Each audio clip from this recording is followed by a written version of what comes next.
हवा पानी ठीक है आपका? काफ़ी लंबी क्लास होगी, पर ये साल का सबसे इंपॉर्टेंट डॉक्यूमेंट है। तो आपके लिए बहुत ही ज़रूरी डॉक्यूमेंट है, ठीक है।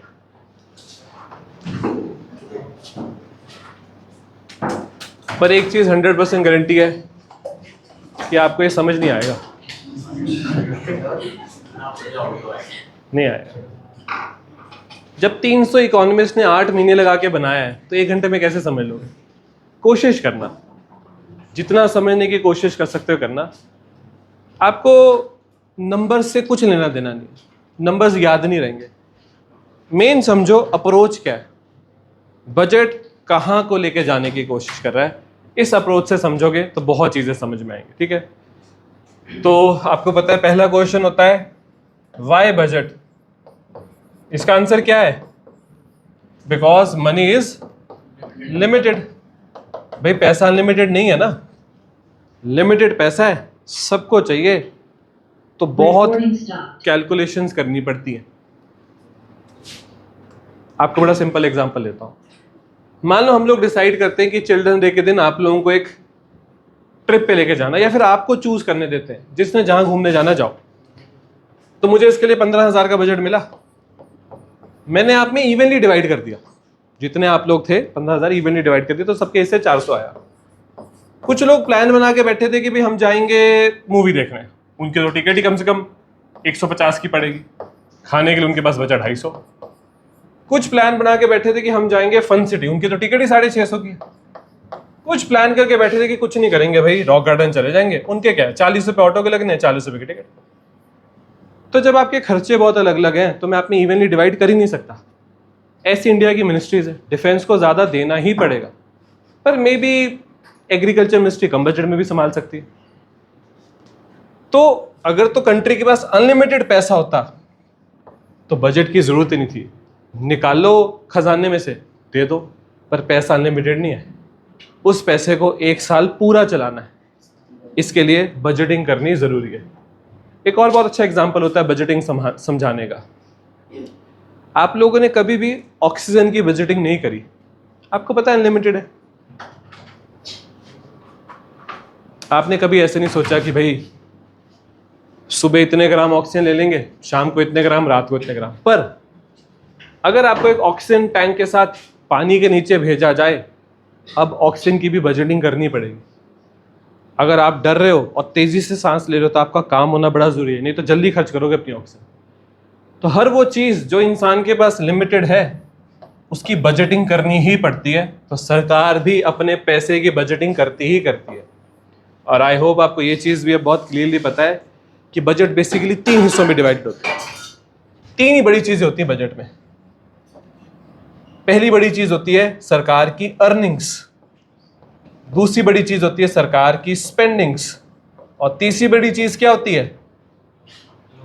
सरकार कमाती है कम, खर्चती है ज्यादा, तो तीसरी बड़ी चीज होती है सरकार के लोन्स। बस इन 3 चीजों से सारा बजट बन जाता है। सरकार कमा कितना रही है, खर्च कितना रही है, और जो कमी पड़ रही है उसके लिए कर्जा कितना ले रही है, ठीक है। ये भी आपको बताना चाहिए कि वैसे ये सब कुछ होता है 31 जनवरी को हर साल आता है इकोनॉमिक सर्वे, 1 फेब को हर साल आता है यूनियन बजट, और 1 अप्रैल को हर साल यूनियन बजट लागू हो जाता है, जिस दिन से हम बोलते हैं नया फाइनेंशियल ईयर शुरू हो गया। पर इस साल ये सब कुछ हो रहा है जुलाई में। इसके पीछे रीजन है लोकसभा का इलेक्शन। तो मतलब इस साल क्या हुआ है? इस साल 31 जनवरी को क्या इकोनॉमिक सर्वे नहीं आया होगा? आया था। 1 फेब को बजट नहीं आया था? आया था, पर वो इंटरिम था। 1 अप्रैल को बजट लागू भी हो गया था, पर वो कब तक चला होगा? Till election. इलेक्शन के बाद वो जो 2.5-3 महीने का पूरा प्रोसेस होता है, उसके बाद जो नई सरकार बनी और जैसे ही वो स्टेबल हुई, उसको बोला कि अब आप पूरा बजट बना दो। ऐसा क्यों? ऐसा इसलिए कि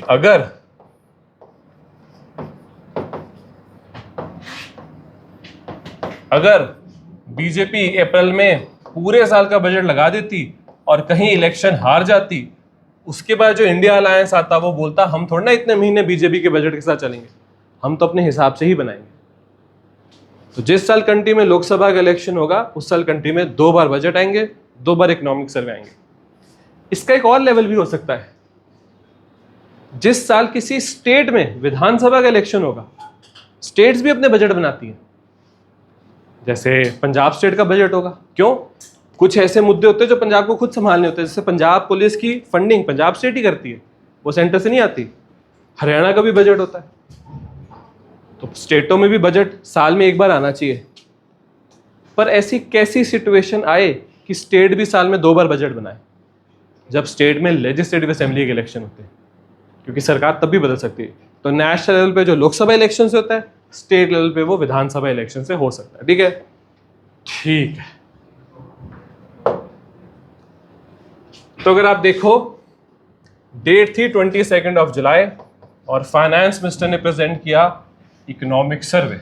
एक बड़ी इंटरेस्टिंग चीज देखो, इकोनॉमिक सर्वे आता है 23-24 का, बजट आता है 24-25 का। इससे आप क्या समझे कि बजट बात करता है साल कैसा रहेगा, इकोनॉमिक सर्वे बात करता है साल कैसा रहा। ये जो बजट है ना, ये वाला बजट, इसकी परफॉर्मेंस कहां देखने को मिलेगी? अगले इकोनॉमिक सर्वे। तो इकोनॉमिक सर्वे बात करता है अब तक चीजें कैसी थी, बजट बात करता है आगे चीजें कहां लेकर जानी है। ठीक है, ठीक है। तो 22 जुलाई को फाइनेंस मिनिस्टर ने इकोनॉमिक सर्वे पेश कर दिया। उसके अगले दिन 23 जुलाई को फाइनेंस मिनिस्टर ने, निर्मला सीतारमण जी ने, अपना 7th यूनियन बजट प्रेजेंट कर दिया। अच्छा, मुझे एक बात बताओ, हर साल वैसे तो हमें 1 अप्रैल को बजट चाहिए होता है, हर साल। वो पेश पार्लियामेंट के सामने 1 अप्रैल को कर देते हैं। ये 2 महीने पहले क्यों पेश कर देते हैं? कोई भी चीज पार्लियामेंट के सामने कब लेके जाई जाती है? जब उसको पार्लियामेंट से पास करवाना होता है। पार्लियामेंट के सामने तो लॉज जाते हैं, तो बजट भी एक तरह का कानून ही है। अगर पार्लियामेंट बजट को पास ना करे तो क्या होगा? तो सरकार खर्चा ही नहीं कर सकती। ये देखो, आर्टिकल 266 ऑफ द कॉन्स्टिट्यूशन में लिखा हुआ है कि सरकारी खजाने से अगर गवर्नमेंट ऑफ इंडिया को पैसा निकालना है, इसके लिए गवर्नमेंट ऑफ इंडिया को पार्लियामेंट का अप्रूवल लेना ही पड़ेगा। बिना पार्लियामेंट के अप्रूवल के सरकारी खजाने में से पैसा नहीं निकाला जा सकता। तो अब 2 तरीके आपके पास। पहला तरीका, हर खर्चे से पहले फोन करो पार्लियामेंट को, हम ये खर्चा कर लें, वो बोलेंगे कर लो। फिर अगला खर्चा करना, फिर फोन करो। ये तो बहुत मुश्किल है। तो आसान तरीका क्या है? आप एक कागज पे अपने सारे साल के खर्चे लिख दो और उनको बोलो कि एक ही बार में इसको पास कर दो। तो ये कागज क्या बना? बजट। सारे साल की परमिशन एक ही बार में ले लेना पार्लियामेंट से, यही तो बजट है। 1 फेब को फाइनेंस मिनिस्टर इसलिए बजट पार्लियामेंट के सामने रख देते हैं ताकि आराम से 2 महीने के अंदर उसको पार्लियामेंट से पास करवा लिया जाए। पर अगर इन 2 महीने में भी पास ना हो पाया, फिर क्या होगा? फिर 1 अप्रैल को सरकार शटडाउन में चली जाएगी। सरकार के पास 1 रुपया भी नहीं होगा खर्चने के लिए। कब तक शटडाउन में जाएगी? जब तक बजट पास नहीं होता। तो इंडिया में तो ऐसी सिचुएशन नहीं बनती, पर ये बहुत कॉमन है अमेरिका में। वो लोग कई बार नहीं पास करते, ऑपोजिशन अड़ जाती है कि हम नहीं पास होने देंगे। फिर सरकार को पूछना पड़ता है ऑपोजिशन से कि चलो बताओ क्या चाहते हो, क्या करें, क्या चेंजेस करें, फिर जाके वो पास होता है। तो गवर्नमेंट शटडाउन बहुत डेंजरस हो सकता है। सोचो, सरकार के पास पैसा ही नहीं किसी चीज़ के लिए, मतलब है पैसा पड़ा हुआ है, बस सरकार उस पैसे को यूज नहीं कर सकती। ठीक है, ये भी आपको बताना चाहिए। कॉन्स्टिट्यूशन में बजट नहीं यूज करते, एनुअल फाइनेंशियल स्टेटमेंट वर्ड का इस्तेमाल किया जाता है। और अगर आप देखो, ज्यादा लॉजिकल यही है, एनुअल जो हर साल आती है, फाइनेंशियल स्टेटमेंट्स। तो बजट से ज्यादा टेक्निकल टर्म तो यही हुई, या इकोनॉमिक टर्म तो यही हुई। ठीक है, ठीक है। तो पहले इकोनॉमिक सर्वे पेश किया गया। ऑफ कोर्स इस साल जो इकोनॉमिक सर्वे 2 हिस्सों में बट गया, बजट 2 हिस्सों में बट गया, तो उतना कॉम्प्रिहेंसिव डॉक्यूमेंट नहीं आ पाया, पर अगले साल ये सिर्फ एक ही बार आएगा। 31 जनवरी को इकोनॉमिक सर्वे, 1 Feb को बजट, और पूरे साल के लिए आएगा। आई होप अब ये चीज़ भी आपको पता लगी गई होगी, इतना तो आप समझ ही गए होंगे। जैसे कैलेंडर ईयर होता है जनवरी टू दिसंबर, फाइनेंशियल ईयर क्या करता है, वो जनवरी भी छोड़ देता है, फेब भी छोड़ देता है, मार्च भी छोड़ता है। वो शुरू होता है 1 अप्रैल से। 1 अप्रैल से दिसंबर तक जाता है, 9 महीने पूरे हो जाते हैं। पर होता तो फाइनेंशियल ईयर भी एक ईयर है, 12 महीने तो देने पड़ेंगे, तो फिर अगले कैलेंडर ईयर में से भी वो थोड़े से महीने निकाल लेता है। जैन फेब मार्च अगले कैलेंडर ईयर से निकाल के फाइनली 31 मार्च को फाइनेंशियल ईयर खत्म होता है। 1 अप्रैल से शुरू होकर 31 मार्च को वो खत्म हो जाता है। तो आप फाइनेंशियल ईयर को कभी भी एक साल से डिनोट नहीं कर सकते कि फाइनेंशियल ईयर 23 या 24 नहीं। सही तरीका है फाइनेंशियल ईयर 22-23 या फाइनेंशियल ईयर 23-24। अभी कौन सा फाइनेंशियल ईयर है? 24-25। बिल्कुल।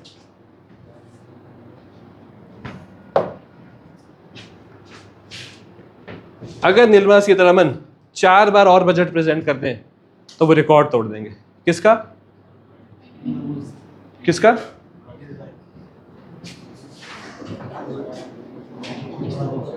मोरारजी देसाई जी का।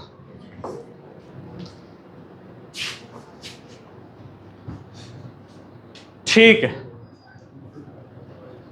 आपको एक चीज पता है, कहीं लिखा नहीं हुआ पर पार्लियामेंट एक साल में 3 बार मिलती है। ये कहीं मेंशन नहीं है, सिर्फ एक चीज मेंशन है कि पार्लियामेंट के 2 सेशंस में जो मैक्सिमम टाइम हो सकता है वो सकता है 6 महीने। अगर जनवरी में पार्लियामेंट बैठी है तो जून में बिठानी ही पड़ जाएगी, मतलब जुलाई में, सॉरी। 6 महीने से ज्यादा गैप नहीं डाल सकते आप पार्लियामेंट की सीटिंग में। ये कहीं नहीं लिखा हुआ कि पार्लियामेंट कितने सेशन में बैठेगी, पर जनरल ट्रेंड होता है कि पार्लियामेंट के 3 सेशन होते हैं। दूसरा होता है मॉनसून, तीसरा होता है विंटर, पर पहला क्या होता है? बजट। तो पहला सेशन जो साल का पार्लियामेंट का होता है उसका एजेंडा ही बड़ा सिंपल होता है कि भाई बजट पास करवा दो ताकि सरकार ठीक से चलती रहे। पर क्योंकि ये साल एक स्पेशल ईयर है, दूसरी बार बजट आ गया, तो पहली बार तो साल की शुरू में बजट सेशन बैठा, बजट पास हो गया, पर अब अगर आप देखो तो मॉनसून सेशन का इस्तेमाल किया जा रहा है। और मॉनसून सेशन में इलेक्शन के बाद वाले बजट को प्रेजेंट किया है। आपको ये भी पता होना चाहिए, कुछ ऐसा हुआ ना इस बार 2024, 2025, जनवरी टू दिसंबर, अप्रैल में बजट आया, इलेक्शन तक चला, फिर इलेक्शन के बाद वाला बजट अब आ रहा है, ये वाला अब आ रहा है। ठीक है, ठीक है। तो जो चीज 31 जनवरी को हुई वो सेम चीज 22 जुलाई को भी हुई। जो चीज 1 फेब को हुई वो सेम चीज 23 जुलाई को भी हुई। तो समझे कि नहीं समझे? 31 जैन को हर साल क्या आता है? Economic survey. तो वो इस साल भी आया, पर वो इस साल आया इंटरिम इकोनॉमिक सर्वे, छोटा economic survey. Full economic survey तो आप देखो, ये जो ड्यूरेशन मैंने आपके लिए बनाई है ना, अप्रैल से इलेक्शन तक का जो बजट, छोटा बजट जो आया था उसका नाम होता है इंटरिम बजट, और इलेक्शन के बाद से जो अब बजट पास हुआ है उसको बोलते हैं फुल बजट। अगर आप इसके बारे में पढ़ना चाहते हो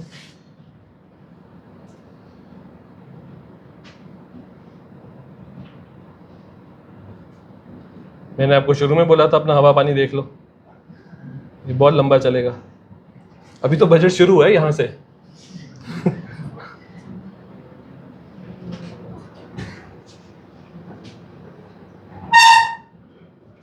ये देखो, सिर्फ लोकसभा के इलेक्शन वाले ईयर में इंटरिम बजट, फुल बजट।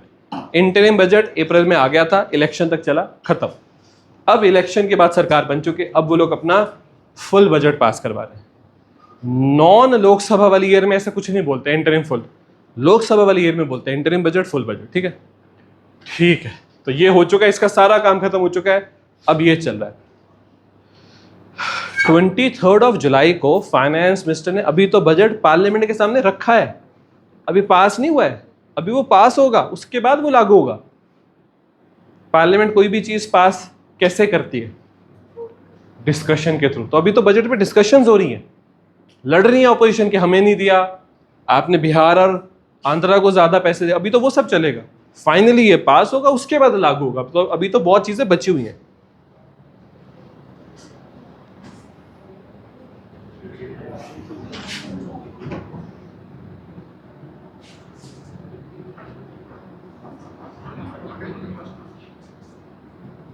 ठीक है, क्या इस ऑफिस में काम करना चाहिए कि नहीं करना चाहिए? सारे साल में एक डॉक्यूमेंट बनाना है, पर आप सोचो वो एक बनाना ही कितना मुश्किल है, क्योंकि बड़ी सिंपल सी बात है।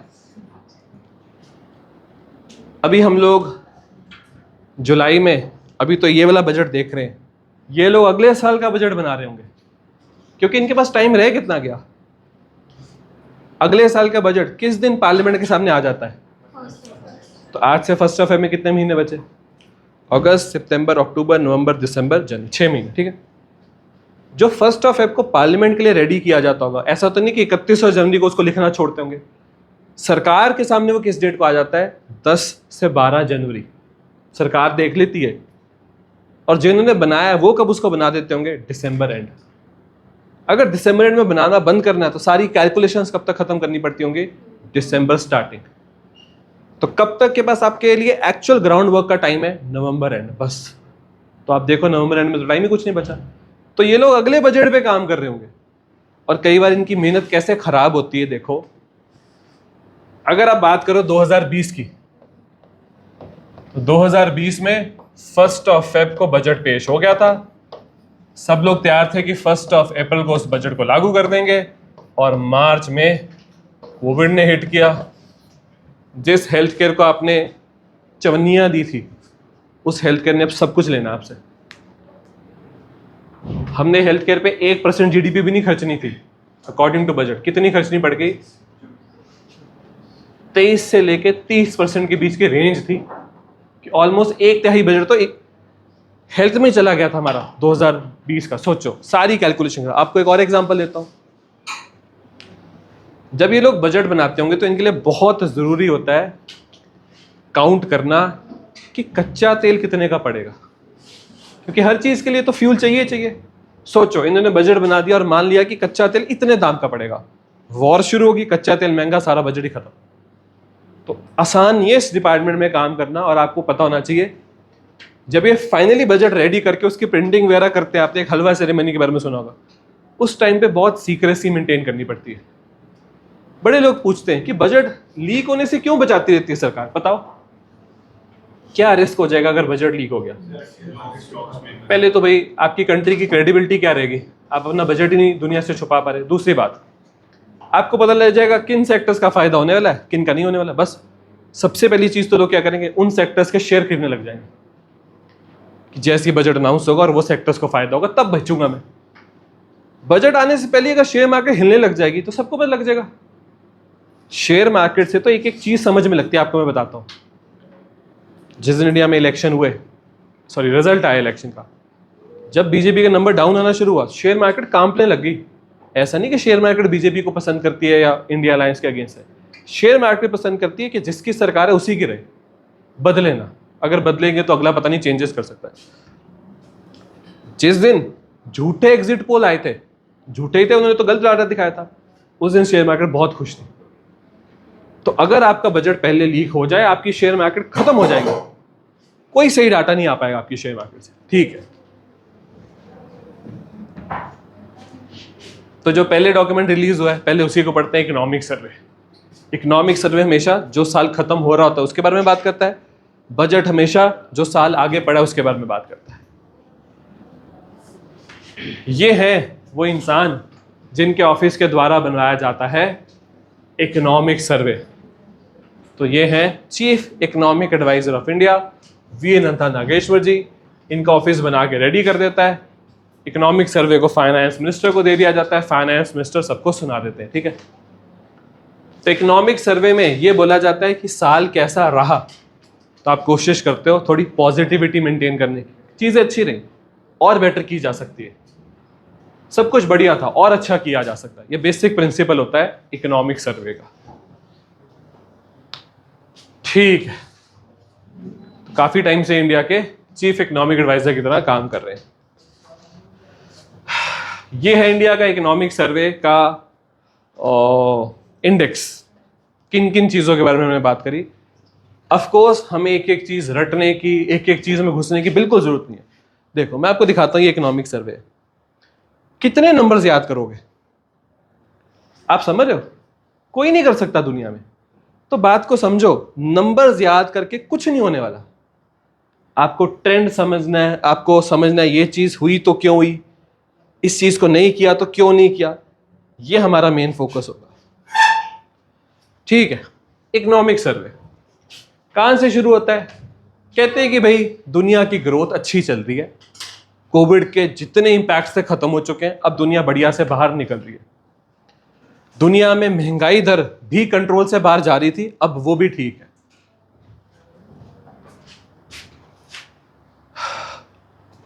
इंडिया के बारे में बात करें, जीडीपी ग्रोथ बेटर हो चुकी है। ये जीडीपी ग्रोथ नेगेटिव में क्यों आ गई थी? क्योंकि कोविड ईयर था, पर जीडीपी ग्रोथ अच्छी चल रही है, फ्यूचर भी अच्छा है, स्टेट्स बढ़िया से पार्टिसिपेट कर रही हैं, प्राइवेट इन्वेस्टमेंट बहुत अच्छी चल रही है, हाउसिंग सेक्टर बढ़िया काम कर रहा है। Higher share of capex in total expenditure का मतलब है, कैपेक्स होता है कैपिटल एक्सपेंडिचर। ये वो एक्सपेंडिचर होता है जो न्यू इंफ्रास्ट्रक्चर पे किया जाए। तो सरकार नए इंफ्रास्ट्रक्चर पे जब भी पैसा खर्च करेगी, ये सबके लिए अच्छी बात है। चाहे शेयर मार्केट हो, चाहे कंट्री हो, चाहे कंट्री की हो, तो सबके लिए अच्छी चीज है कि कैपेक्स बढ़ना चाहिए। अगर आप अपनी कंट्री को सुधारना चाहते हो ना, ये बढ़ाना शुरू कर दो, बस चीज अपने आप ही बेटर हो जाएंगी। बस हाँ, ऐसा नहीं होना चाहिए कि कैपिटल एक्सपेंडिचर बढ़ा रहे हो पर नीचे बैठे लोग इतनी करप्शन कर रहे हैं कि एक्चुअल में कुछ बन ही नहीं पा रहा। पर इंडिया के केस में हम कह सकते हैं कि पिछले कुछ सालों में कैपेक्स बढ़ा है और उसका रिजल्ट भी दिखा है। इंफ्रास्ट्रक्चर, रोड्स, ब्रिजेस बेटर हो रहे हैं। ठीक है, ठीक है। फिस्कल डेफिसिट क्या होता है? फिस्कल डेफिसिट सरकार की जो अर्निंग्स होती हैं वो थोड़ी कम होती है, सरकार की स्पेंडिंग थोड़ी ज्यादा होती है, इनके बीच के डिफरेंस को बोलते हैं फिस्कल डेफिसिट। तो सरकार ने 100 रुपए कमाए अगर, तो कमाई को पॉजिटिव में लिखना चाहिए कि नेगेटिव में लिखना चाहिए? पॉजिटिव। और सरकार ने अगर 130 खर्च दिए तो इसको लिखना चाहिए नेगेटिव में। तो बीच के बचे 30 होते हैं फिस्कल डेफिसिट। क्या लगता है आपको सबसे बुरा फिस्कल डेफिसिट इंडिया ने कब फेस किया होगा? रीसेंट टाइम में देखें तो कोविड की वजह से सरकार को बहुत एक्स्ट्रा लोन लेना पड़ गया, क्योंकि नहीं था पैसा सरकार के पास, और हेल्थ केयर सेक्टर बहुत पैसा मांग रहा था। क्या बताया जा रहा है? कह रहे हैं कि भाई इन्फ्लेशन आई पर हमने हैंडल करी। देखो कुछ कंट्रीज हैं जिनके इन्फ्लेशन का नंबर इंडिया से कम आता है। मैं आपको बताता हूं, इंडिया में इन्फ्लेशन 6% तो चलती चलती है, कनाडा में इन्फ्लेशन 3% है। ज्यादा बुरा हाल किसका होगा, इंडिया का कि कनाडा का? कनाडा। हम थोड़ी महंगाई सह सकते हैं क्योंकि इंडिया भी एक डेवलपिंग फेज में, डेवलपिंग फेज में चीजें कंट्रोल की जा सकती है। कनाडा एक डेवलप्ड इकोनॉमी है, वो इन्फ्लेशन नहीं सह सकते। मैं आपको रीजन बताता हूं। अगर हम 6% की इन्फ्लेशन सह रहे हैं तो हम 7 से 8% की जीडीपी ग्रोथ भी तो दे रहे हैं। कनाडा की जीडीपी ग्रोथ तो 1 से 2% की आती है, तो वो 3% का इन्फ्लेशन सह कैसे लेगा? चीजें बैलेंस आउट नहीं ना हो रही। तो यहां पर ये दिखाया जा रहा है कि इन्फ्लेशन आई, हमने कंट्रोल करी, दुनिया की करेंसीज डॉलर के मुकाबले गिरी पर रुपी बहुत हद तक स्टेबल रहेगा। ये सच बात है, बहुत करेंसीज डॉलर के मुकाबले गिरी पर रुपी ने काफी हद तक स्टेबिलिटी दिखा दी। आपको एक छोटा सा एग्जांपल दो, जितने में रुपी 76 से गिर के 83 में आया, उतने में पाकिस्तानी रुपी 150 से गिर के 260 पे आ गया। तो कुछ कुछ करेंसीज तो बहुत बुरी पिटी हैं डॉलर के मुकाबले। रुपी ने फिर भी काफी हद तक स्टेबिलिटी दिखाई और अब रुपी को वापस खींचा जा सकता है, 83 से 82 लाया जा सकता है। उसके लिए आरबीआई के पास बहुत सारे ऑप्शन होते हैं। सबसे अच्छा ऑप्शन होता है अपने डॉलर्स बेच के रुपी खरीद लो। मान लो मार्केट में आपका सामान नहीं बिकता आपकी दुकान पे, अब बड़े चिंतित हो, आप क्या कर सकते हो?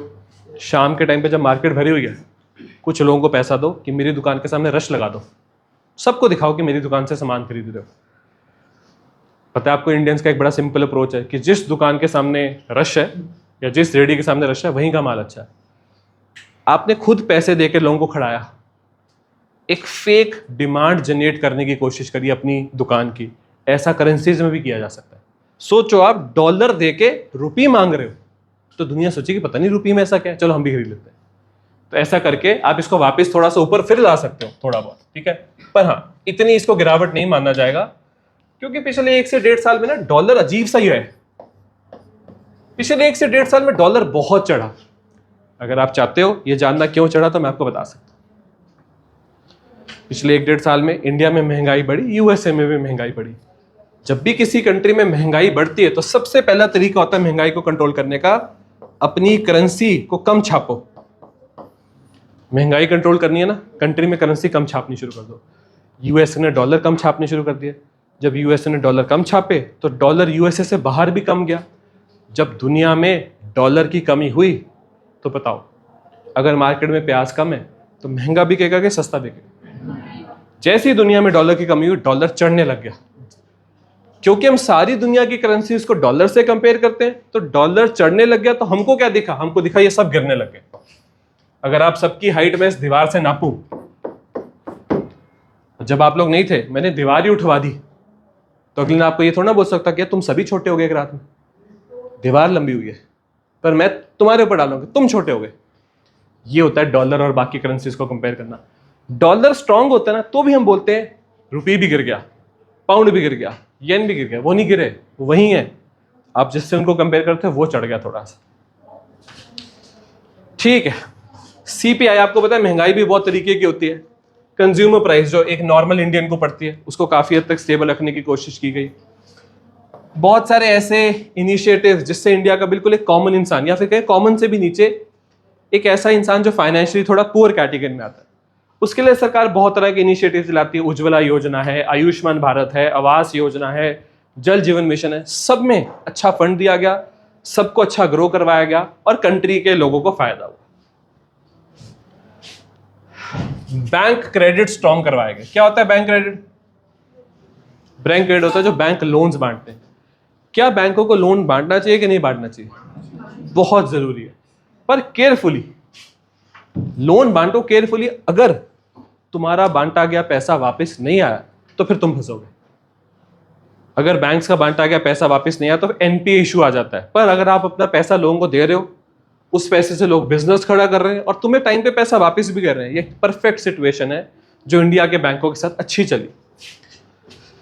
डिजिटल पब्लिक इंफ्रास्ट्रक्चर सही हुआ, माइक्रो फाइनेंसेस के बहुत सारे पैरामीटर्स इंप्रूव हुए, ये सब के बारे में बात की गई इकोनॉमिक सर्वे में। गिफ्ट सिटी, आई होप आपने सुना होगा, गुजरात में बनाई जा रही है एक इंटरनेशनल सिटी, उसको और स्ट्रॉन्ग करवाया गया।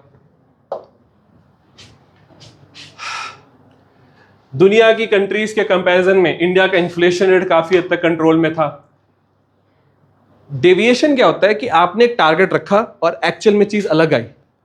इंडिया ने जो टारगेट रखा ऑलमोस्ट उतनी इन्फ्लेशन आई, तो इसको बोलेंगे कि डेविएशन ज्यादा नहीं थी, एक्सपेक्टेड था। पर कुछ कुछ कंट्रीज ने सोचा था महंगाई आएगी 2 से 3%, आई 10%। डेविएशन बहुत ज्यादा, इंडिया की डेविएशन कम थी। इन्फ्लेशन के मैं आपको टाइप्स बता रहा था। फूड इन्फ्लेशन, जो आपको पता है फूड प्रोडक्ट से आता है। इंडिया में सबसे डेंजरस यही होता है, एकदम से सब्जी महंगी होती है, फूड इन्फ्लेशन बढ़ने लग जाता है, क्योंकि सबसे ज्यादा लोग इसी से जुड़ते हैं। कोर इन्फ्लेशन, हेडलाइन इन्फ्लेशन, अगर आप देखोगे सब में किसी में बहुत गैप नहीं आने दिया, चीजें कंट्रोल में रखी काफी हद तक, ठीक है। और क्या बताया गया इकोनॉमिक सर्वे में? क्या क्या स्टेप्स लिए सरकार ने इन्फ्लेशन को कंट्रोल करने के लिए? तो आपको पता है सरकार बहुत जगह तो सब्सिडीज दे देती है। फ्यूल देखो, जैसी दुनिया में वॉर आती है ना, एकदम से जो चीज सबसे पहले महंगी होती है वो होती है एनर्जी। अगर 12 बजे जंग शुरू हुई है, 1 बजे से दुनिया में कच्चा तेल महंगा होना शुरू हो जाए। इतनी जल्दी कैसे महंगा हो जाता है?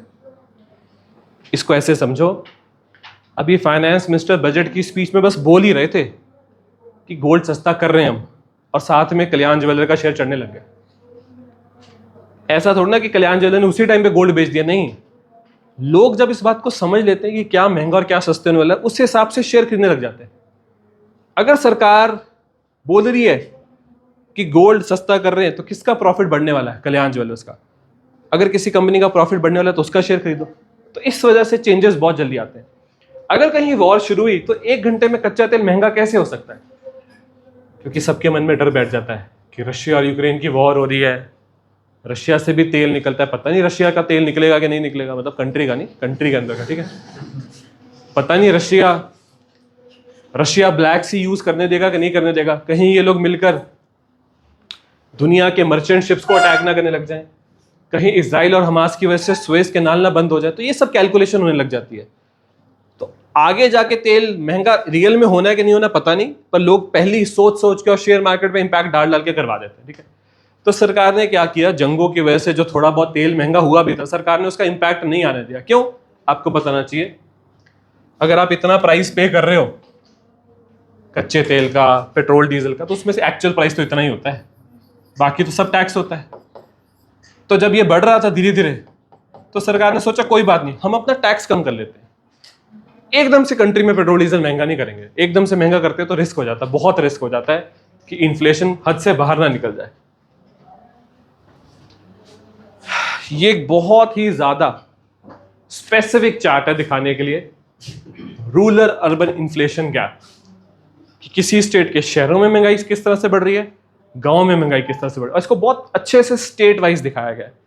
ये गैप कम होना चाहिए, जिसमें ये बढ़ा हुआ है मतलब वो स्टेट में चीजें खराब हो रही है, ठीक है।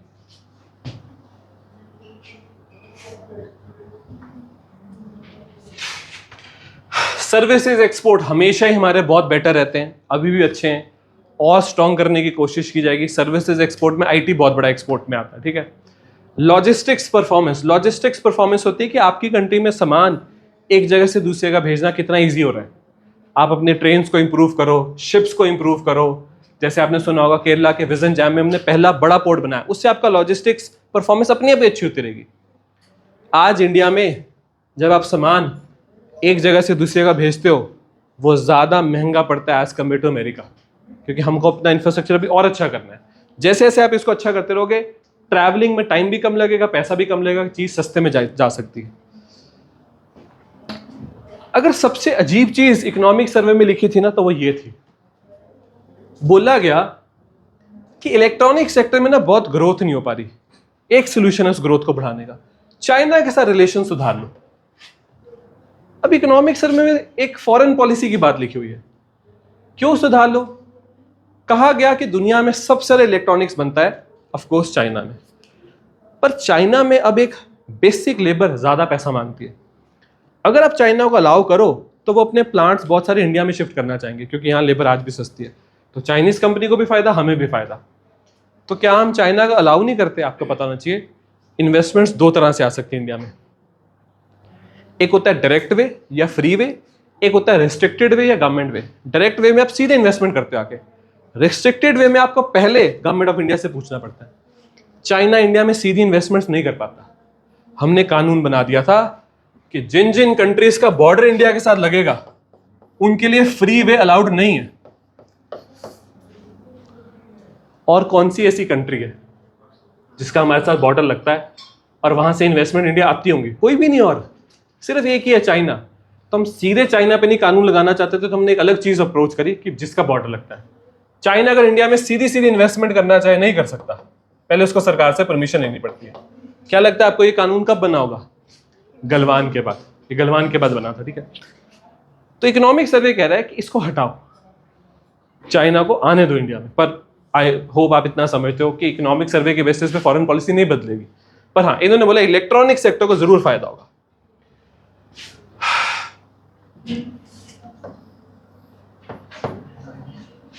किसी भी कंट्री का कर्जा ऐसे पता नहीं लगता ज्यादा है कम है कि 30,000 करोड़ का कर्जा, इससे कुछ नहीं समझ में लगेगा।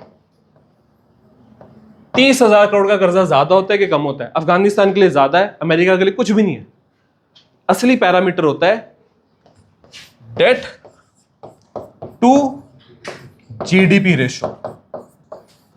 आपकी टोटल जीडीपी इतनी है और उसका इतने परसेंट आपने कर्जा लिया हुआ है, ये एक्चुअल पैरामीटर है, नंबरों से नहीं समझ में लग सकता। मैं बोल दूं एक इंसान 20 लाख की गाड़ी खरीदना चाहता है, सही है कि गलत है? अब ऐसे थोड़ा ना पता चलेगा। बताओ वो इंसान क्या जॉब करता है और उसकी मंथली सैलरी कितनी है, उससे बदला गया। अब मुकेश अंबानी के लिए 20 लाख की गाड़ी कुछ भी नहीं है। एक नॉर्मल इंडियन के लिए 20 लाख की गाड़ी मतलब उसकी 35,000 की किस्त बन जाएगी, 35 भी का 45,000 की किस्त बन जाएगी। तो अमाउंट से नहीं समझ में लगता। Debt to GDP ratio, India का डेट टू जीडीपी रेशो कब बढ़ गया था? ऑलमोस्ट 10% से भी ज्यादा हो गया था। वही बात कोविड। अब सरकार कह रही है हम इसको 5% से भी नीचे ले आएंगे, जो अच्छी चीज है। डेट टू जीडीपी रेशो 5% से ज्यादा नहीं होना चाहिए, ठीक है। फिर कह रहे थे कि भाई हमारे फॉरेक्स, ये तो आपको देखो, इसमें तो बिल्कुल आपको अप्रिशिएट करना होगा। 1990s में इंडिया का फॉरेक्स रिजर्व पता है कहां था? 10 से 15 बिलियन डॉलर। आज हमारा फॉरेक्स रिजर्व पता है कहां है? 653 बिलियन डॉलर्स। इतनी पाकिस्तान की जीडीपी भी नहीं है। आप समझ रहे हो?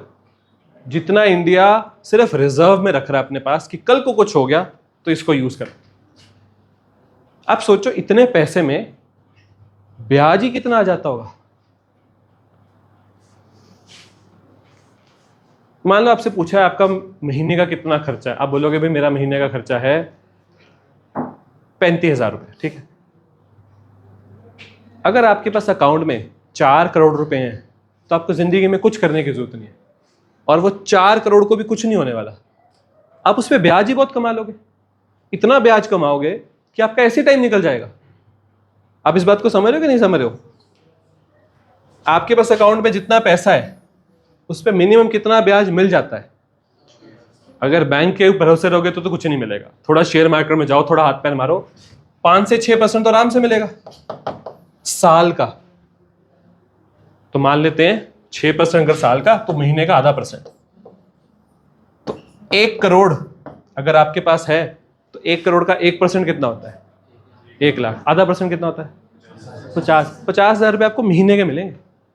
अगर आपके पास सिर्फ, मैंने तो ज्यादा बोल दिया, 4 करोड़ बोल दिया, 1 करोड़ रुपया भी अगर आपके पास बैंक में पड़ा ना, आपको जिंदगी में कुछ करने की जरूरत नहीं है। 50,000 पे थोड़ा बहुत टैक्स लगा, आपके आराम से 30-32 हजार रुपए अकाउंट में आएंगे। तो सोचो सरकार इससे कितना कमाती होगी। अगर मैंने आपको बोल दिया ना इसको रुपीज में कन्वर्ट कर पाओ, मैं आपको लिख के देता हूं, आप नहीं कर पाओगे, क्योंकि बहुत बड़ी अमाउंट निकल के आएगी।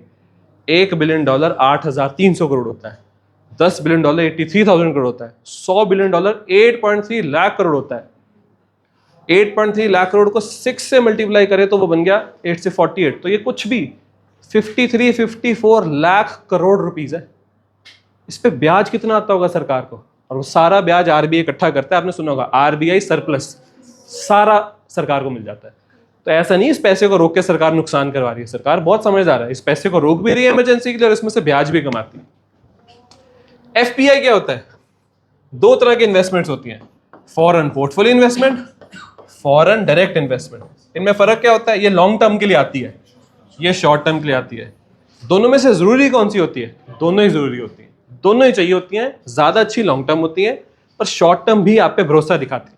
हमारे केस में दोनों बड़ी हैं, पर अगर आज के आज ये दोनों चली भी जाए इंडिया से तो भी हमें चिंता की बात नहीं है, क्योंकि अब इंडिया की डोमेस्टिक इन्वेस्टमेंट्स बहुत है। ये जो लोग करते हैं ना शेयर मार्केट मैंने इन्वेस्ट कर दिया, ये बहुत बढ़ गया इंडिया में। इस वजह से हम आजकल इसकी इतनी चिंता नहीं लेते। करंट अकाउंट सरप्लस क्या होता है? ये होता है अगर आप सिर्फ दुनिया से मंगाते रहोगे, इंपोर्ट ही इंपोर्ट करते रहोगे, एक्सपोर्ट नहीं करोगे, तो आप करंट अकाउंट डेफिसिट में चले जाओगे। हम धीरे धीरे क्या कर रहे हैं? दुनिया से इंपोर्ट कम कर रहे हैं और अपना एक्सपोर्ट बढ़ा रहे हैं। देखो हमारी एक मजबूरी है, कच्चा तेल गोल्ड बाहर से मंगवाना ही पड़ता है, उसमें कुछ नहीं कर सकते।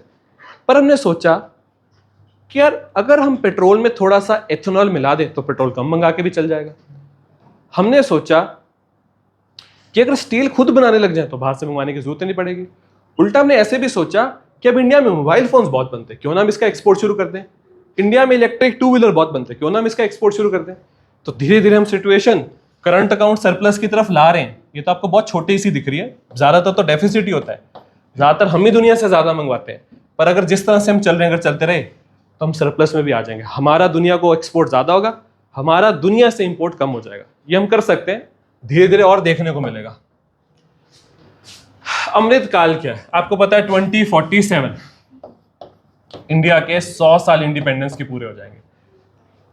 सरकार चाहती है कि इस टाइम पे इंडिया एक डेवलप्ड इकोनॉमी बनी हो। अभी से लेके 2047 तक अमृतकाल है, जितनी मेहनत कर ली सो कर ली। अगर तब तक डेवलप बना लिया तो बना लिया, उसके बाद अगला मौका लेट मिलेगा। तो अमृतकाल के लिए क्या किया जा रहा है? प्राइवेट सेक्टर इन्वेस्टमेंट बढ़ाई जा रही है, एमएसएमई पे ध्यान दिया जा रहा है, एग्रीकल्चर सेक्टर को स्ट्रॉन्ग किया जा रहा है, ग्रीन ट्रांजिशन, ये जो बिजली सोलर पे ज्यादा शिफ्ट कर रहे हैं, हाइड्रो पे ज्यादा शिफ्ट कर रहे हैं। एजुकेशन एम्प्लॉयमेंट गैप क्या होता है? आपने पढ़ाई कर ली पर क्या आप सच में एक जॉब के लिए रेडी हो? अगर नहीं हो तो गैप है, इसको कम किया जा रहा है। स्टेट कैपेसिटी बिल्डिंग को और स्ट्रॉन्ग किया जा रहा है।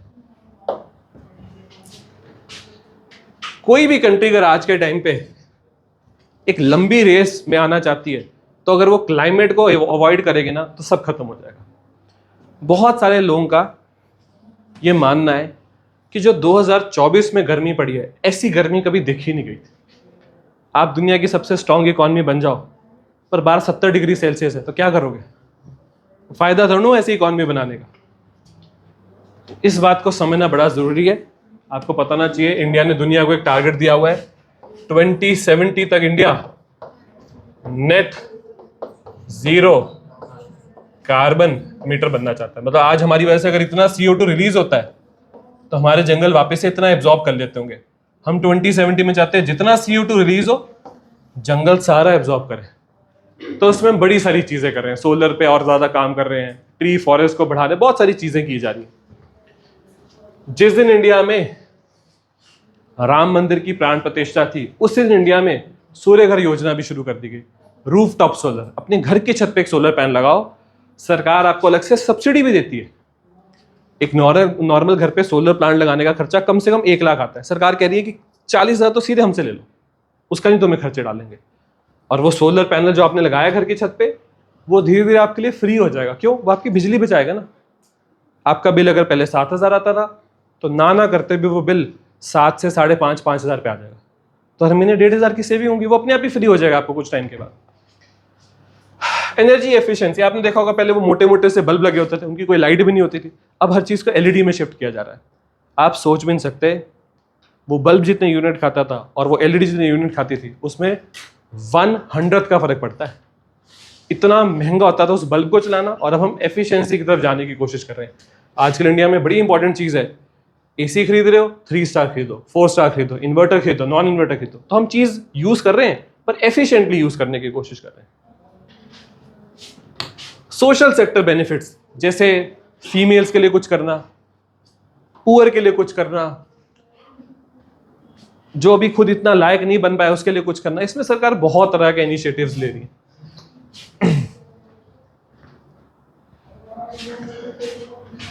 एक बड़ी सिंपल सी चीज है, इंडिया में एक यूथ को लगता है कि भाई अगर मैं ग्रेजुएटेड हूं और पोस्ट ग्रेजुएटेड हूं, उसके बाद भी अगर मेरे को जॉब नहीं मिल रही है तो सरकार की गलती है।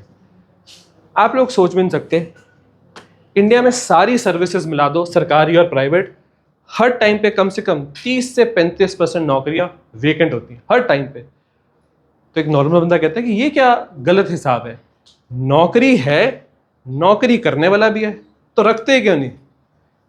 क्योंकि जो वो नौकरी है ना, उस हिसाब से जो स्किल चाहिए वो नौकरी करने वाले में अभी नहीं है। इसमें आपकी गलती नहीं है, सारी कुछ है आपकी। याद करो जब 12वीं के पेपर होते थे बोर्ड के, कैसे आप लोग दिन रात कामते थे। क्या कॉलेज के 3 या 4 साल में 1 सेकंड के लिए भी वैसे काम पे हो?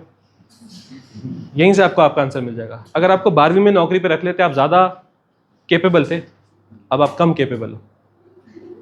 इसमें आपकी भी गलती है पर सारी नहीं, उनकी भी गलती है पर सारी नहीं। ये एक मिक्सचर है। इसलिए प्राइवेट या पब्लिक कंपनीज बोलती हैं कि हम काम पे भी रखें, ट्रेन भी हम ही करें और सैलरी भी हम दें। ये तो नहीं होगा, आप पहले से स्किल सीख के आओ। इसलिए आपने देखा होगा इंडिया में पिछले कुछ सालों से स्किल डेवलपमेंट बहुत शोर मच गया है। ये एक प्रॉब्लम है। वही बात, एजुकेशन से एम्प्लॉयमेंट के बीच में गैप है, उसको भरना बड़ा जरूरी है। तो ये तो एक ऐसी चीज है जो सबको अपने अपने लेवल पे खुद ही समझनी चाहिए। और इसमें अब आपको बताया AI बहुत बड़ी चीज आ चुकी है, उस पर ध्यान दिया जाएगा, ये बात की गई इकोनॉमिक सर्वे में। Combined annual growth rate India में काफी हद तक स्ट्रॉन्ग किया गया। एग्रीकल्चर या रूरल में नॉन एग्रीकल्चर जॉब्स काफी हद तक बढ़ा दी गई। एग्रीकल्चर सेक्टर में ऑलमोस्ट सारे पैरामीटर्स अच्छे हैं, कोई एक ऐसा पैरामीटर नहीं जो कहे एग्रीकल्चर किसी तरह के खतरे में है। पीएम किसान योजना अच्छे से चल रही है। स्मॉल मीडियम एंटरप्राइजेस अच्छी ग्रोथ कर रहे हैं। आपको पता है इन छोटी कंपनीज को सबसे बड़ा इशू आता था क्रेडिट का, इनको लोन नहीं मिलता था, इनको प्रायोरिटी सेक्टर में डाल दिया गया। इतना समझते हो कि नहीं समझते हो कि बैंकों को बोला है कि लोन देना ही देना है। इंडिया में अलग से एक स्मॉल स्केल बैंक बनाया गया लखनऊ में, जिसका हेडक्वार्टर्स है। तो इन सब चीजों को काफी हद तक बेटर बनाया गया। हमारा ऑटोमोबाइल सेक्टर बहुत अच्छी ग्रोथ में, इलेक्ट्रॉनिक तो बहुत ही भयंकर अच्छी ग्रोथ में चल रहा है। पीएलआई स्कीम बहुत अच्छे से काम कर रही है। पीएलआई होती है प्रोडक्शन लिंक इंसेंटिव स्कीम। इसमें क्या होता है, सरकार बोलती है कुछ कुछ सेक्टर्स में अगर आप इंडिया आके फैक्ट्री लगाओगे, आप एक फॉरेन कंपनी भी हो सकते हैं, इंडियन कंपनी भी हो सकते हैं, अगर आप इंडिया आके फैक्ट्री लगाओगे और हमारे टारगेट के हिसाब से, सरकार के टारगेट के हिसाब से चीज बनाओगे तो अलग से इंसेंटिव भी मिलेगा। तो जैसे सैमसंग को बोला होगा इतने फोन एक साल में बना दिए तो हर फोन के ऊपर 100 रुपए हमसे लेके जाना। सैमसंग ने बना दिए तो आगे इंसेंटिव लेने के लिए सरकार ने दे दिया। आप सोच भी नहीं सकते आज दुनिया में जितने भी आईफोन्स बन रहे हैं 12 से 13% के बीच में सिर्फ इंडिया में बन रहे हैं। आज से 10 साल पहले एक भी नहीं बनता था। ये फायदा कहां से आया, पीएलआई से। आज एप्पल और सैमसंग का जो सबसे महंगा फोन है वो भी इंडिया में बनता है। उनका शायद 24 अल्ट्रा है, इनका 15 प्रो मैक्स है, दोनों इंडिया में बनते हैं। और आज इंडिया मोबाइल फोन्स का नेट एक्सपोर्टर है, इंपोर्टर नहीं है। तो ये फायदा है यहां से।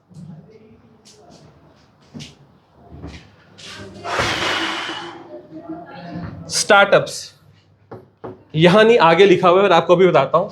स्टार्टअप जब अपने बहुत ही छोटे फेज में होते हैं ना तो एक इन्वेस्टर मिलता है स्टार्टअप्स को, जिसको बोलते हैं angel investor. Angel investor startup में तब इन्वेस्ट करता है जब किसी ने देखा भी नहीं होता कि स्टार्टअप कितना बड़ा बनेगा। पहले एंजल इन्वेस्टमेंट पे भी टैक्स होता था, अब सरकार ने खत्म कर दिया।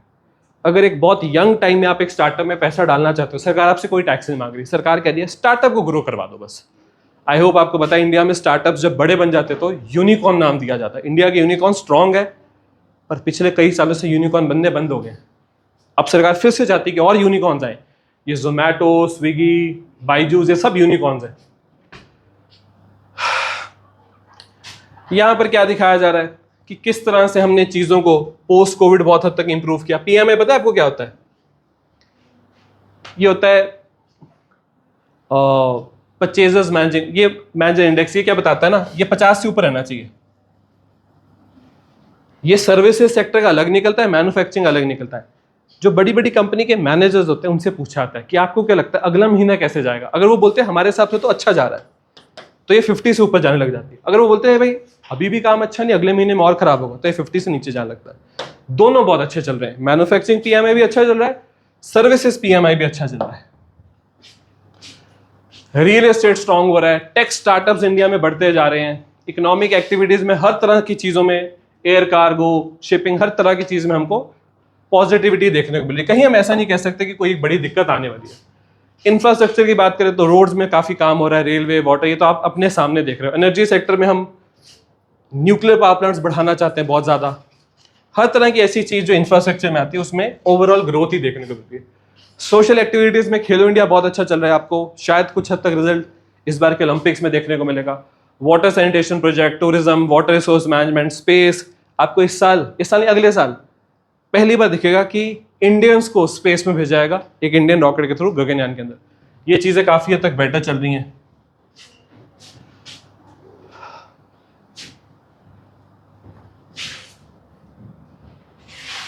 ये बहुत इंटरेस्टिंग चार्ट है। इस पे अगर आप फोकस करो तो यहां पर क्या दिखाया जा रहा है, इंडिया की मेजॉरिटी पॉपुलेशन वेजिटेरियन है। कह रहे हैं कि किस तरह से नॉन वेजिटेरियन प्रोडक्ट्स को बनाने के लिए जमीन भी ज्यादा चाहिए, पोल्यूशन भी ज्यादा होता है। वेजिटेरियन प्रोडक्ट्स को बनाने के लिए जमीन भी कम चाहिए, पोल्यूशन भी कम चाहिए। नॉन वेजिटेरियन प्रोडक्ट्स को बनाने के लिए ज्यादा जमीन क्यों चाहिए? क्योंकि आपको ग्रेज लैंड देना पड़ेगा, चरने वाला लैंड। खेती में ऐसा नहीं होता।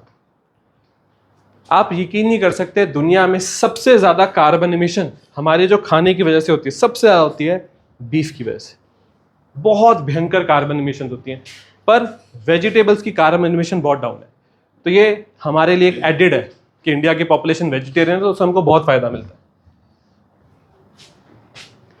सस्टेनेबल हाउसिंग होता है एक घर में आने वाली चीजें ऐसी होनी चाहिए जो लंबे टाइम तक चल सके। आप घर में बिजली कोयले पावर प्लांट से बनाते हो, घर सस्टेनेबल नहीं हो सकता। आप घर में पानी कैसे टैंक से मंगवाते हो जो खत्म होगा, वो सस्टेनेबल नहीं हो सकता। तो सस्टेनेबल हाउसिंग की तरफ काफी हद तक काम कर रहे हैं। ठीक, फाइनली आपका इकोनॉमिक सर्वे खत्म हो गया, पर जो हम आज पढ़ने आए थे वो था ये बजट। तो फाइनली इस बजट को भी पढ़ते हैं, ये जल्दी हो जाएगा, इसमें आप चिंता ना करो।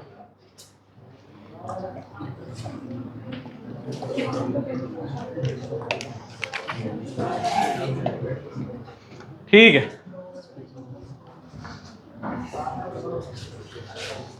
तो प्राइम मिनिस्टर बहुत बार बोल चुके हैं कि हमारी कंट्री के बारे में कहा जाता है दुनिया में कि इंडिया तो जातियों पे बंटा हुआ है। वो कहते हैं भाई मुझे तो इंडिया में 4 ही जातियां समझ में लगती हैं, ये है पुअर, फार्मर, यूथ, वुमेन। तो कह रहे हैं कि इस बार का बजट भी इन 4 जातियों पे बेस्ड है, 4 कास्ट पे बेस्ड है। बजट को थीम भी देने होते हैं, ये 4 थीम है बजट के: एम्प्लॉयमेंट, स्किलिंग, एमएसएमई और मिडिल क्लास।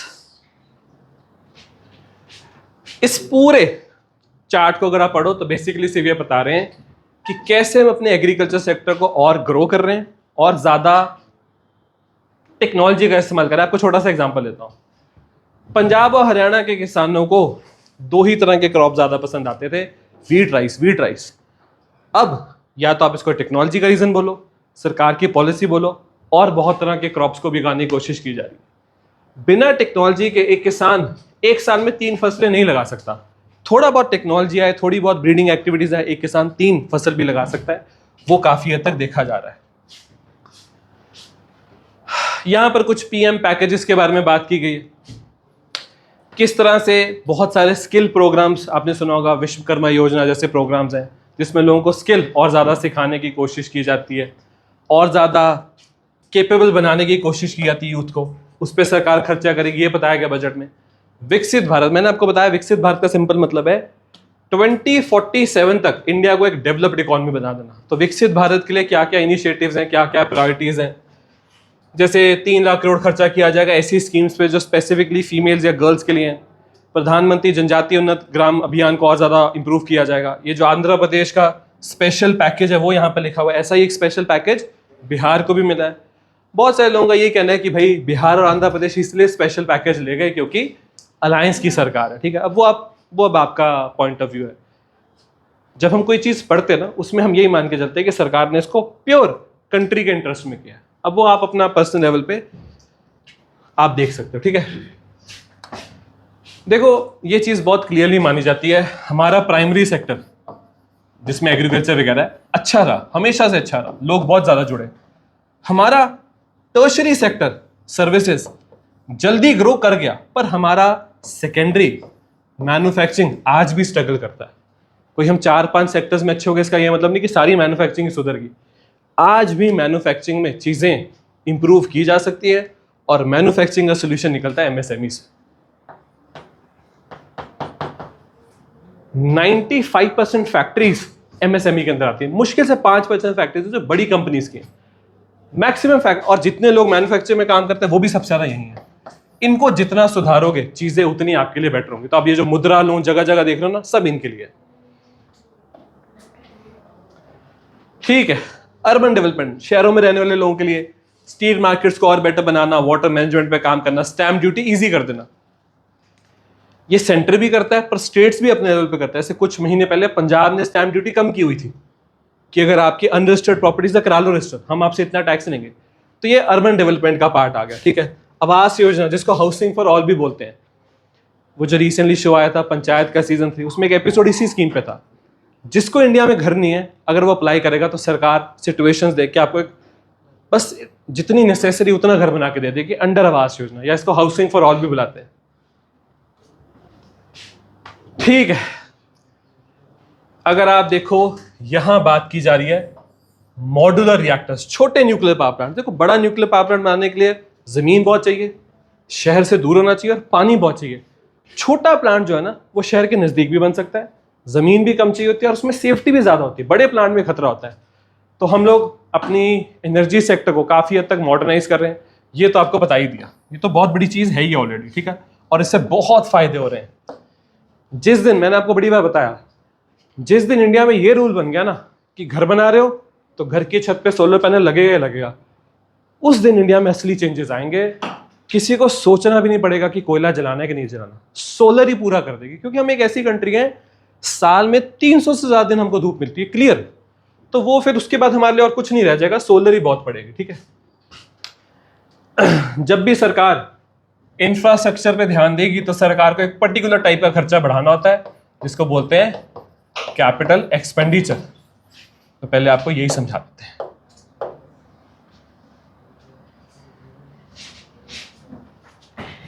देखो,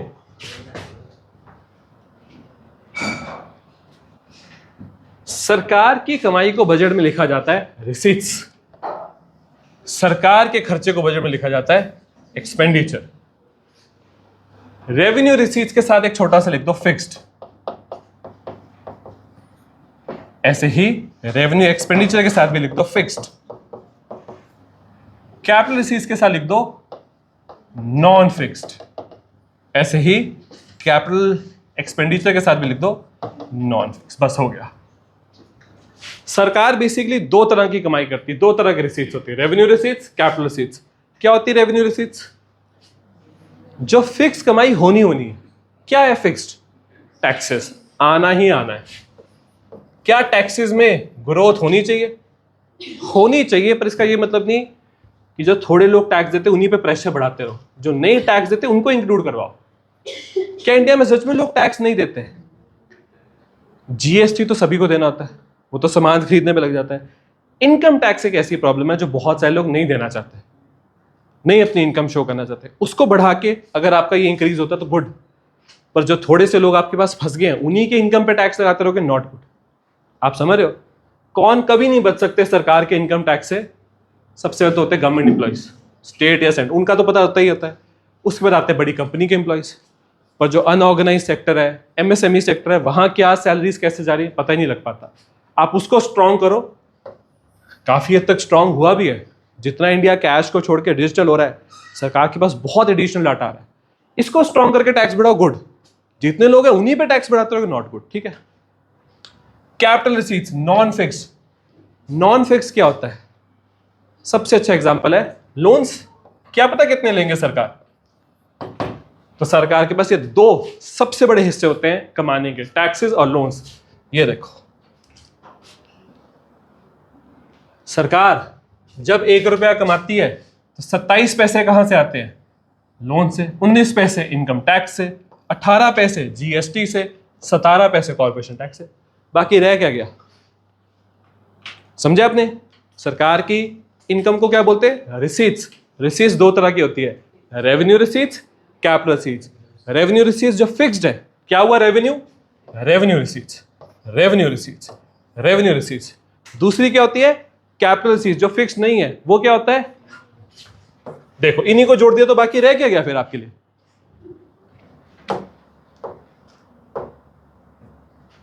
एक्सपेंडिचर। सरकार की स्पेंडिंग्स को बोलते हैं एक्सपेंडिचर।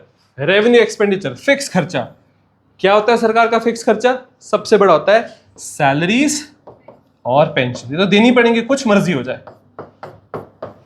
और क्या होता है कैपिटल एक्सपेंडिचर? आपको बताया, चारों में से सबसे जरूरी होना ही होना चाहिए न्यू इंफ्रास्ट्रक्चर। ये अगर स्ट्रांग रहेगा तो कंट्री स्ट्रांग रहेगी। अगर आपने इस पे कमजोरी कर दी तो ऐसी प्रॉब्लम्स आएंगी, सारी उम्र हैंडल नहीं कर पाओगे। ठीक है, ठीक है। तो क्या बताया आपको? सरकार का मेजरली खर्चा हो कहां रहा है? सैलरीज, पेंशन्स और उसके अलावा न्यू इंफ्रास्ट्रक्चर। पर जब आप यहां देखोगे तो यहां पर आपको कुछ और ही दिखेगा। आप देखोगे सरकार का एक बड़ा ही भयंकर खर्चा होता है इंटरेस्ट पेमेंट्स पे। जब इतना लोन लोगे, पहले भी लोन ले रहे हो तो ब्याज भी तो देना ही पड़ेगा। तो इतना तो हर 1 रुपए में से 19 रुपए, तो 19 पैसे तो सरकार ब्याज में चली जाती है। 21 पैसे कहां जाते हैं सरकार के? जब स्टेट्स को उनका हिस्सा देना पड़ता है। पहले ना मैक्सिमम टैक्सेस, जैसे मान लो आप एक रेस्टोरेंट में खाने गए, असल में आपका बिल आना था 100 रुपए, पर उसने आपको 105 का बिल दिया, 2.5% लगा आपका स्टेट जीएसटी, सेंट्रल जीएसटी। आपका स्टेट जीएसटी भी एक बार सेंट्रल गवर्नमेंट के पास चला जाएगा, बाद में सेंट्रल गवर्नमेंट वापस कर देगी आपकी स्टेट को, तो बहुत बड़ा हिस्सा तो सेंट्रल गवर्नमेंट को स्टेट्स को देना ही पड़ता है, ठीक है। तो आपने क्या पढ़ा था? आपने पढ़ा था सरकार की जो स्पेंडिंग्स होती है वो दो तरह की होती है, revenue expenditure, capital expenditure. Revenue expenditure तो फिक्स होता है, कैपिटल होता है जो न्यू इंफ्रास्ट्रक्चर पे होता है, ठीक है। अब देखो फिक्स खर्चे क्या क्या निकल के आए, ये फिक्स, ये फिक्स, ये फिक्स, ये फिक्स, ये फिक्स। इसके अलावा क्या बच गया? एक बस ये भी फिक्स, ये बच गए जो फिक्स नहीं होते, ठीक है। तो आपको ये चीजें समझ में आनी चाहिए कि सरकार की कमाई और सरकार के खर्चों को ये 4 टाइटल्स में डिवाइड किया जाता है: revenue receipts, capital receipts, revenue expenditure, capital expenditure. ठीक है। इरिगेशन एंड फ्लड मिटिगेशन, इसमें जो स्टेट्स में काफी प्रॉब्लम आती रहती है फ्लडिंग की, नेचुरल डिजास्टर्स की, इसमें आपको उत्तराखंड, हिमाचल जैसी स्टेट्स देखने को मिलेंगे, उनके लिए अलग से बजट है। टूरिज्म के लिए आपको पता है हम बहुत तरह के कॉरिडोर्स बना रहे हैं, कुछ रिलीजियस कॉरिडोर्स है, कुछ हिस्टोरिकल कॉरिडोर्स है। जैसे आपने सुना होगा उत्तराखंड में 4 धाम टनलिंग प्रोजेक्ट चल रहा है। जितने कॉरिडोर्स और इंप्रूव करेंगे, हम एक बुद्धिस्ट कॉरिडोर बना रहे हैं कि बौद्ध धर्म से जुड़ी सारी जगहों को आपस में जोड़ देना। तो जितना ये सब करेंगे टूरिज्म बढ़ेगा और टूरिज्म से अच्छा खासा पैसा कमाया जा सकता है। यहां पर क्या है? Land reforms. हमारी कंट्री में एक बहुत बड़ी दिक्कत है, शहरों में तो नहीं, गांव में किसी की जमीन होगी, उसके पास प्रॉपर कागज ही नहीं होगा कि मेरी जमीन। हम पहले मैपिंग कर रहे हैं जमीनों की, फिर मैपिंग करने के बाद जब पता लगता है कि इसकी जमीन है, उसके नाम पे उसके डॉक्यूमेंट रिलीज करते हैं। वो डॉक्यूमेंट लेके वो इंसान बैंक जा सकता है, बैंक में लोन ले सकता है, अपना काम आगे बढ़ा सकता है। ये ना इंडिया की इकोनॉमी का थर्मामीटर है। थर्मामीटर जब बाहर निकलता है तो पता लगता है शरीर के अंदर क्या चल रहा है। ये देखो, करंट अकाउंट डेफिसिट जितना नीचे जाएगा चीजें उतनी खराब होती रहेंगी, जितना ऊपर आएगा चीजें ठीक होती रहेंगी। जीडीपी ग्रोथ है तो जितना ऊपर जाए उतनी बढ़िया बात है। परचेजर्स मैनेजर इंडेक्स 50 से ऊपर अच्छी चीज है। एनपीएस शेड्यूल बैंक्स के नॉन परफॉर्मिंग एसेट्स, ऐसा लोन जो बैंक के पास वापस नहीं आ पाए, जितना नीचे आएगा उतनी अच्छी चीज है। फिस्कल डेफिसिट, सरकार को जितना एक्स्ट्रा कर्जा लेना पड़ रहा है, जितना नीचे जाएगा उतनी अच्छी चीज है। इन्फ्लेशन जितनी नीचे रहेगी उतनी अच्छी है। तो मैक्सिमम पैरामीटर्स इंडिया की हेल्थ को अच्छा शो कर रहे हैं। उसी के बेसिस पे बजट भी कह रहा है हम इसको और इंप्रूव ही करवाएंगे। टैक्स प्रपोजल्स में देखो उसको इंप्लीमेंट होने में बहुत टाइम लगता है, पर हाँ फर्क क्या है मैं आपको बताता हूं। फर्क क्या है, बहुत तरह के एग्जम्पशंस दिए गए। मान लो आप 10 लाख रुपए कमाते थे और आपका 3 लाख रुपए टैक्स बन गया। आप 3 लाख रुपए नहीं देना चाहते तो आपका सीए आपको बताएगा कुछ यहाँ इन्वेस्ट करो, कुछ इसमें डालो, कुछ इसमें डालो, तो 3 लाख का टैक्स नहीं भरना पड़ेगा। हो सकता है 1.5 लाख में काम बन जाए आपका। इसको बोलते हैं एग्जेम्पशंस। तो एग्जेम्पशंस को काफी हद तक बढ़ाया गया है। ये है न्यू टैक्स स्ट्रक्चरिंग, ज्यादा चेंज नहीं हुई है। इतने तक कोई टैक्स नहीं कटेगा, उसकी अगली सैलरी पे इतना इतना इतना। पर इसमें आपको बहुत तरह के क्या दिए जाते हैं? एग्जम्पशंस। जरूरी नहीं है कि अगर आप 3 लाख से ऊपर चले गए तो 5% कटना। उसमें आपको बहुत तरह की एग्जम्पशन दी जाती है। अंदाजन आपको बता देता हूं, अगर आप एक साल में 5 लाख रुपए कमा रहे हो तो आपको ऑलमोस्ट टैक्स नहीं देना। उससे ऊपर जैसे जाने लगोगे फिर टैक्स शुरू होंगे। या इनकम टैक्स की बात कर रहा हूं मैं, बिजनेस वगैरह का नहीं, इनकम टैक्स की बात, ठीक है। एंजल टैक्स पहले होता था, अब नहीं है। अभी आपको बताया क्या होता है एंजल टैक्स। नए स्टार्टअप्स में जो एंजल इन्वेस्टर्स होते हैं, जो बहुत यंग एज में इन्वेस्ट करते हैं, उन पर टैक्स नहीं लगाना चाहिए था, सरकार ने हटा दिया, ठीक है। क्या शेयर मार्केट के लिए इस बार के बजट में चीजें अच्छी थी कि बुरी थी? थोड़ी सी बुरी थी। आप जब शेयर मार्केट में इन्वेस्ट करते हो और पैसा कमाते हो, उस पर टैक्स बढ़ा दिया गया।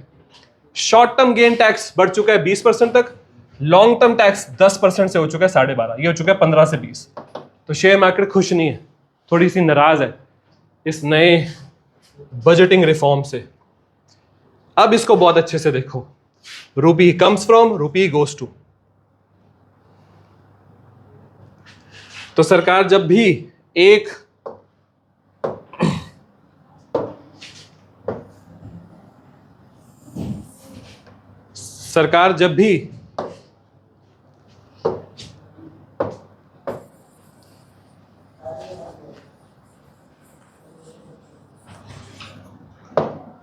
₹1 कमाती है तो सबसे बड़ा हिस्सा सरकार कमाती है। 27 पैसे आते हैं लोन से, 19 पैसे इनकम टैक्स से 18 पैसे जीएसटी से, 17 पैसे कॉर्पोरेशन टैक्स से।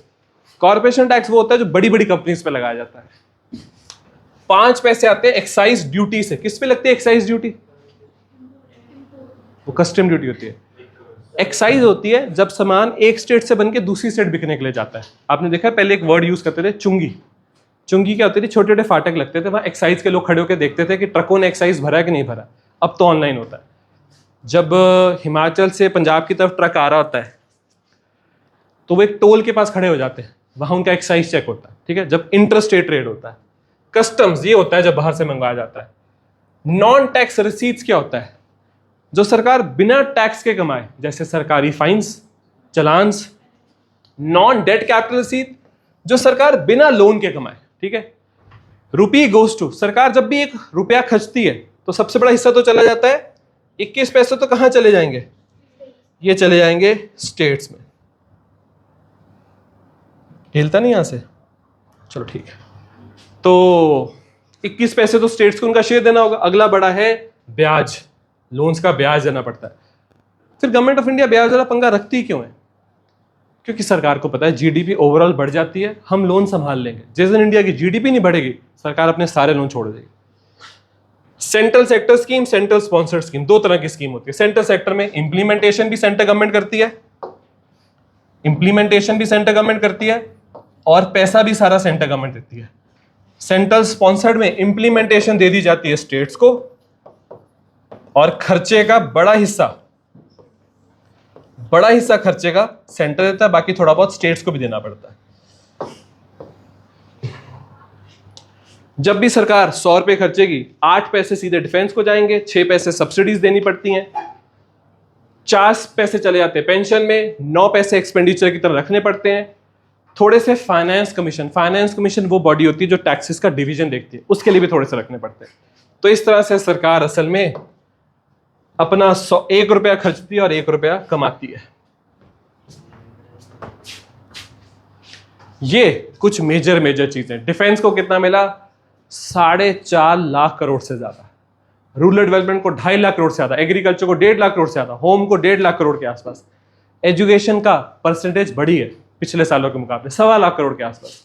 आईटी 1 लाख करोड़ से ज्यादा है, हेल्थ 90 लाख करोड़, 90,000 करोड़ से कम, एनर्जी 68,000 करोड़ के आसपास, सोशल वेलफेयर 56,000 करोड़ के आसपास, और लास्ट में है कमर्स और इंडस्ट्री। पीयूष गोयल संभालते हैं इसको, ऑलमोस्ट 50,000 करोड़ के आसपास। तो नंबर सारे ही प्रॉमिसिंग है, सारे ही अच्छे नंबर है। कुछ लोगों की बस थोड़ी प्रॉब्लम है कि डिफेंस ज्यादा होना चाहिए था। सरकार ने डिफेंस बजट पिछले साल के मुकाबले बढ़ाया नहीं है, $75 बिलियन रखा है। कौन सी बड़ी स्कीम्स है जिनको बहुत फंडिंग बढ़ाई गई है, वैसे भी ज्यादा होती है? एमजी नरेगा। जब गांव में सबको इंप्लॉयमेंट देनी होती है, सरकार सारा साल तो नहीं देती, 100 दिन या 150 दिन की इंप्लॉयमेंट दे देती है। आप जाओ, आपको बेसिक सा काम दिया जाएगा, बदले में एक फिक्स दिहाड़ी मिलेगी। पहले एमजी नरेगा में दिक्कत क्या होती थी? आपको जो पैसे देने होते थे वो पंचायत ऑफिस या किसी और के थ्रू आते थे, उसमें बहुत तरह के कट्स लगते थे। बंदा कहता था तभी दूंगा जब इतने पैसे मुझे देगा। अब उस प्रॉब्लम का सोल्यूशन निकाला गया है जनधन योजना से। जनधन योजना में हर एक इंडियन का अकाउंट खुलवाने की कोशिश की गई है। जनधन योजना में जो अकाउंट्स खुलवाए थे वो ऑलमोस्ट 54 करोड़ के आसपास है और सारे के सारे जीरो बैलेंस है। बहुत मुश्किल हो गया था बैंकों के लिए ढूंढना कि अब किसका खुलवाए, कोई बच ही नहीं रहा था। सबके अकाउंट्स खुलवाए, सबको जो कार्ड्स बांटे थे वो थे रुपे कार्ड्स, तो अपना रुपे भी प्रमोट करवा दिया। अब किसी को एमजी नरेगा के पैसे भेजने, कोई सब्सिडी भेजने, कुछ भी भेजना, सीधे उसके अकाउंट में भेज। ठीक है, रिसर्च डेवलपमेंट के लिए बजट थोड़ा सा बढ़ाया गया, न्यूक्लियर प्रोजेक्ट्स को इंक्रीज किया जाएगा। पीएलआई क्या होती है? PLI production link incentive scheme, pharma के लिए, क्योंकि आपको बताना चाहिए इंडिया को ऑलरेडी टैग मिला हुआ है वर्ल्ड फार्मेसी। और कुछ ऐसी दवाइयों के कंपोनेंट्स होते हैं, एक चीज होती है उसको बोलते हैं एपीआई, एक्टिव फार्मास्यूटिकल इंग्रेडिएंट। ये दवाइयों का रॉ मटेरियल इंडिया में बनता ही नहीं था, चाइना से मंगवाना पड़ता था। अब इससे चीजें काफी हद तक सुधर गई हैं। सेमीकंडक्टर के लिए पैसा बढ़ाया गया, सोलर के लिए, एलपीजी ट्रांसफर्स के लिए और बहुत सारी और न्यू आइडिया स्कीम्स के लिए पैसा इंडिया में बढ़ाया गया। ये आई होप आप चीज समझ गए। इसमें आपको एक प्रॉब्लम दिखाता हूं। प्रॉब्लम असल में क्या है, ये कभी भी इससे कम नहीं होना चाहिए। सरकार को टैक्स ज्यादा मिलना चाहिए, सरकार के खर्चे कम होने चाहिए। हो उल्टा रहा है, इसीलिए क्या आ जाता है, फिस्कल डेफिसिट। सरकार कमा कम रही है, खर्च ज्यादा ही रही, इसलिए सरकार को कर्जा लेना पड़ता है। जिस दिन ये सुधर गया, सब सुधर गया। सरकार का कर्जा खत्म, उसके बाद सरकार इंडिपेंडेंट है, कोई ब्याज भी नहीं पे करने। और जब तक ये प्रॉब्लम है तब तक चीजें थोड़ी बहुत खराब रहेंगी। ठीक है, फाइनली ये वो डॉक्यूमेंट था, और मैंने आपको शुरू में गारंटी दी थी कि आपको समझ तो नहीं आएगा, ठीक है, क्योंकि देखो 8 महीने की रिसर्च इतने इकोनॉमिस्ट ने बनाया है, इसको जितना एब्जॉर्ब कर सकते करो। आई होप ये स्लाइड्स आपको मिल गई हैं, नहीं मिली तो मिल जाएंगी, इनको पढ़ना जितना पढ़ सकते। ठीक है, मिलते हैं अगली क्लास में। Thank you.